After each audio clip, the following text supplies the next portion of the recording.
तो दोस्तों आज मैं परमहंस योगानंद महाराज जी की जो जीवन गाथा है, जो उन्होंने अपनी आत्मकथा लिखी हुई है, योगी कथामृत, उसको मैं आज पढ़ रहा था।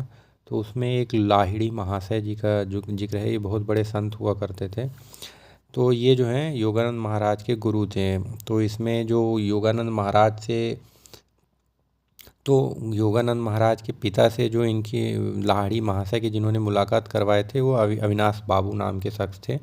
तो क्या होता है कि अविनाश बाबू लाहिड़ी महाशय के दर्शन करने के लिए छुट्टी लेना चाहते हैं।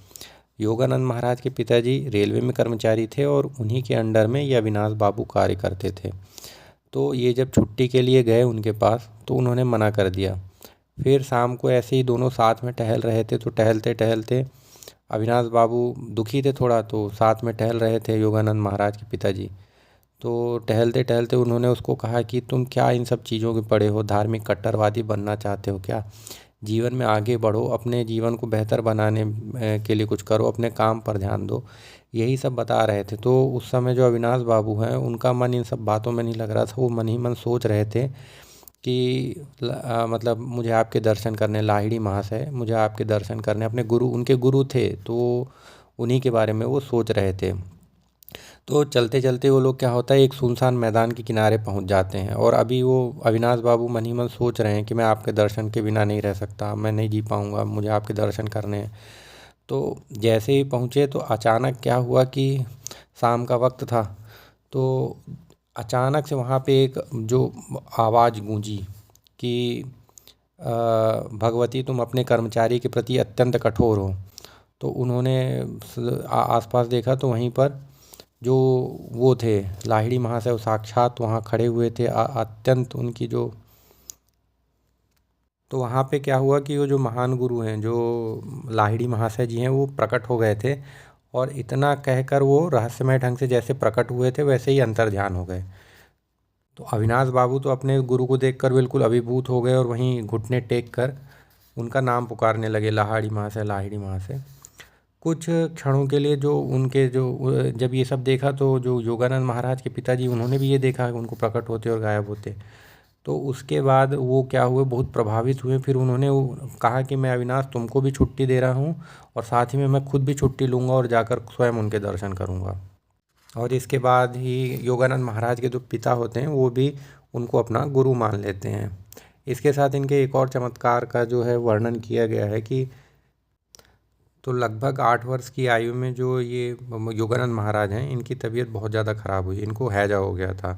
तो डॉक्टर भी कुछ नहीं कर पा रहे थे, और मतलब इनके बचने की बहुत कम आशा थी। तो बैठे बैठे इनकी माँ वहीं बैठी हुई थी, तो उन्होंने वहीं पर एक फ़ोटो टंगी हुई थी लाहिड़ी महाशय की। तो उन्होंने फ़ोटो की ओर देखा और उनको इशारा किया कि इनको मन ही मन प्रणाम करो। वो जानती थी कि अगर वो ये अब इनके पास इनके शरीर में इतनी भी शक्ति नहीं थी कि उठकर वो प्रणाम करें। तो वो क्या करते हैं, मन ही मन उनको प्रणाम करते हैं। और जैसे ही वो प्रणाम करते हैं, तो एक बिल्कुल आंखें चौंधिया देने वाला जो प्रखर प्रकाश है, वो पूरे कमरे में फैल जाता है। और अस्वस्थता के कारण उनका जो भी तकलीफ़ हो रही थी, वो सब ठीक हो जाती है, और उसी समय उनमें इतनी शक्ति आ जाती है। और तो फिर उठ के वो बैठ जाते हैं। तो ये सब देखकर फिर उनकी माताजी भी उन्हें प्रणाम करती हैं। ऐसे ही इनके एक और इसमें चमत्कार का वर्णन है। एक बार की बात है कि उनके विरोध के बावजूद किसी ने उनकी फ़ोटो लेने की कोशिश की। काली कुमार राय नाम के जो व्यक्ति थे, वो उनकी फ़ोटो लेना चाह रहे थे। तो उन्होंने उसकी उनकी मतलब वो नहीं चाह रहे थे कि वो उनकी फ़ोटो ले। फिर भी उन्होंने ज़बरदस्ती उनकी एक फ़ोटो ले ली। जब फ़ोटो ले ली, और फ़ोटो लेने के बाद जब उन्होंने उस फ़ोटो को देखा, तो उसमें सब शिष्य तो उनके एकदम स्पष्ट दिखाई दे रहे थे। लेकिन जहाँ लाहिड़ी महाशय होने चाहिए थे, वहाँ कुछ भी नहीं था, कोई आकृति नहीं थी।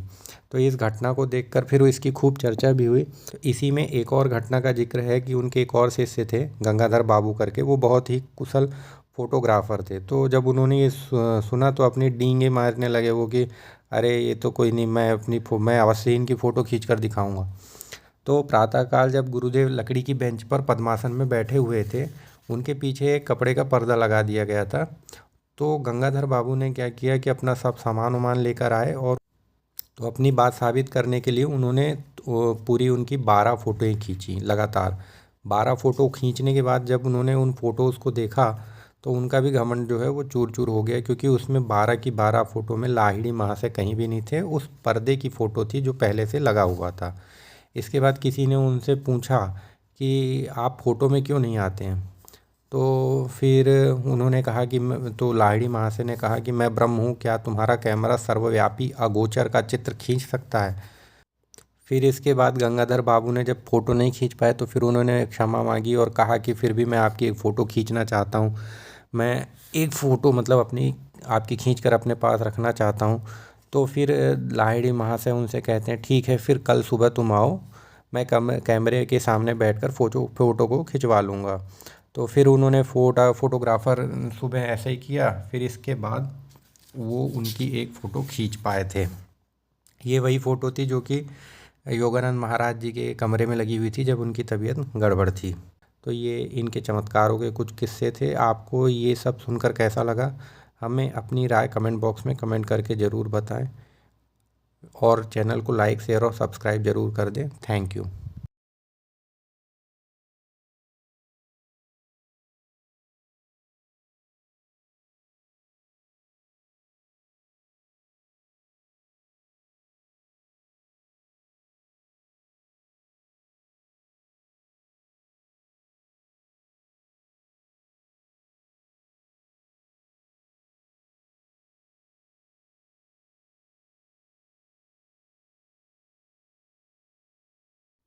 और वही फ़ोटो हम आपको जो दिखा रहे हैं ये भी वही फ़ोटो है। तो आपको ये सुनकर ये कहानी सुनकर कैसा लगा हमें आप कमेंट।